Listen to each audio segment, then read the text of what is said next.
wabarakatuh. Kembali lagi dengan saya Husnul Hatimah dengan NIM 186220138. Pada video kali ini saya akan membahas atau melanjutkan kembali materi dari mata kuliah metodologi penelitian. Nah, pada video kali ini saya akan membahas materi tentang analisis data. Ada yang tahu nggak analisis data itu seperti apa? Analisis data adalah kegiatan setelah data dari seluruh koresponden atau sumber data lain terkumpul, atau juga dalam penelitian itu analisis data merupakan kegiatan setelah data dari seluruh responden dikumpulkan kemudian diolah kembali untuk dijadikan kesimpulan yang berguna. Nah, adapun kegiatan dalam menganalisis data itu ada 5. Yang pertama ada mengelompokkan data berdasarkan variabel dan jenis responden. Yang kedua ada mentabulasi data berdasarkan variabel dari seluruh responden. Yang ketiga ada menyajikan data tiap variabel yang diteliti. Yang keempat adalah melakukan perhitungan untuk menjawab rumusan masalah.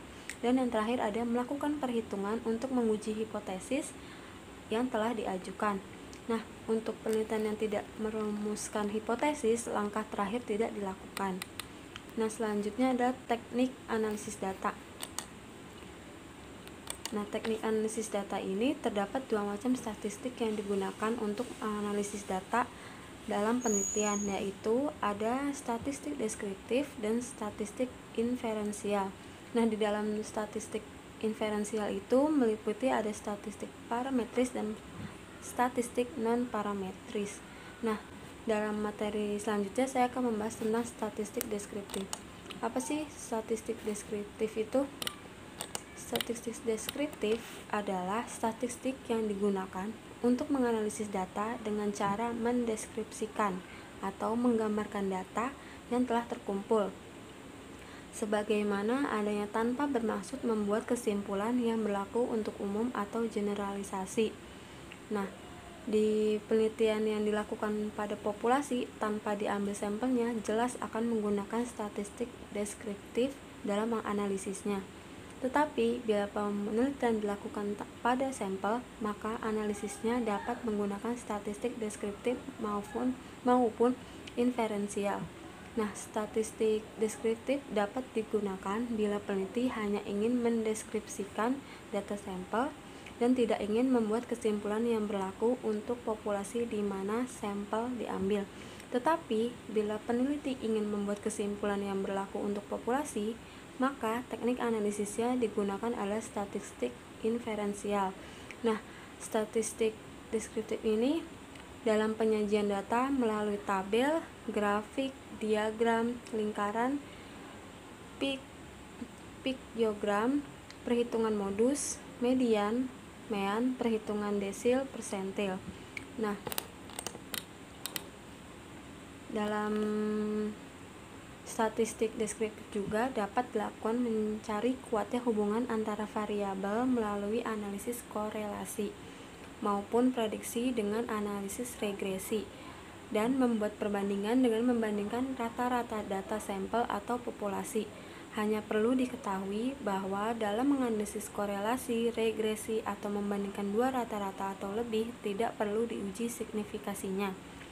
Jadi, secara teknis dapat diketahui bahwa dalam statistik deskriptif tidak ada uji signifikasi, tidak ada taraf kesalahan, karena peneliti tidak bermaksud membuat generalisasi sehingga tidak ada kesalahan generalisasi.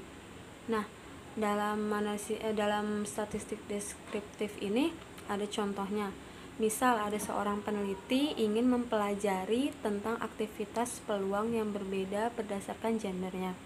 Nah, berarti si peneliti ini mendistribusikan survei dan menanyakan beberapa hal kepada responden.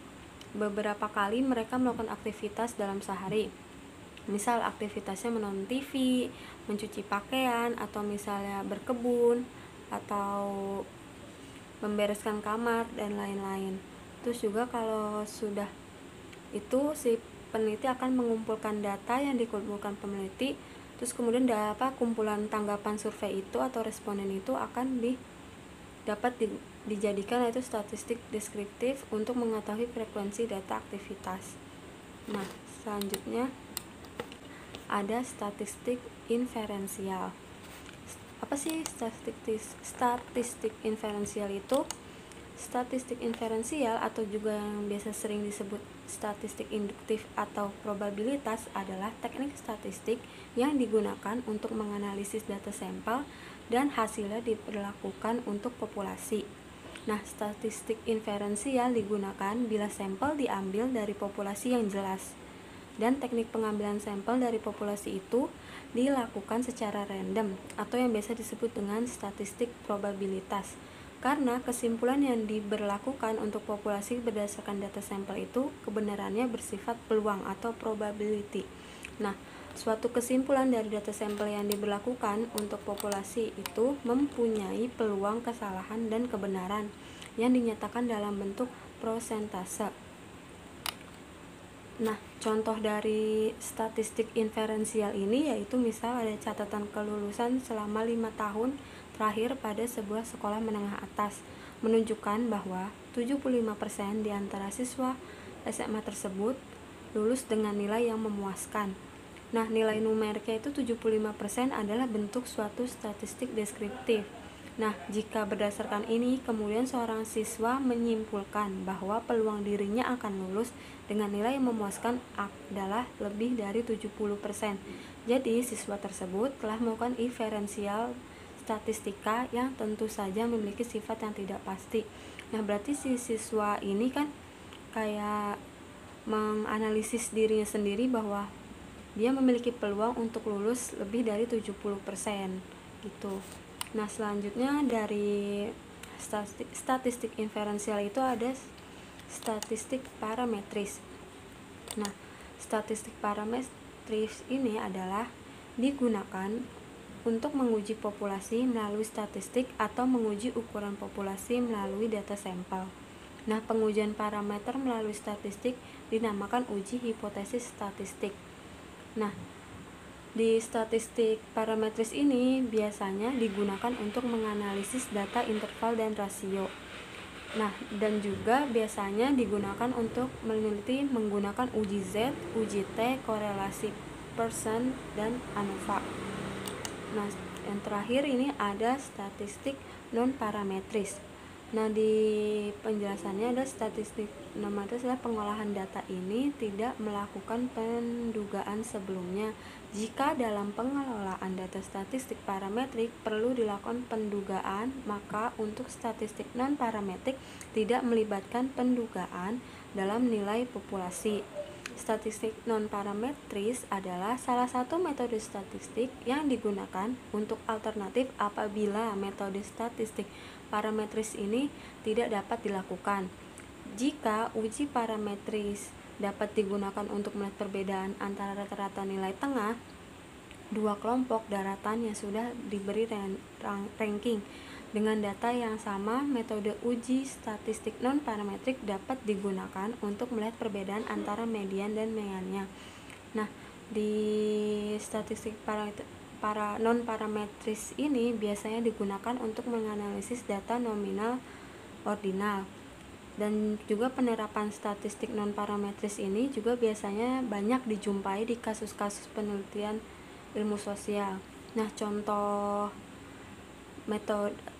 dari metode statistik non-parametris ini adalah dapat dipakai dalam pengolahan data statistik chi-square test, korelasi Spearman, probabilitas Fisher, Wilcoxon test, dan masih banyak lagi yang lainnya. Singkat kata, perbedaannya kalau datanya memiliki sebaran atau distribusi normal, maka digunakan statistik parametrik atau parametris. Kalau data tidak memiliki sebaran normal, maka digunakan statistik non-parametris. Nah, sekian presentasi atau penjelasan dari metode analisis data ini. Kalau misalnya ada kata-kata yang salah, mohon dimaafkan. Assalamualaikum warahmatullahi wabarakatuh.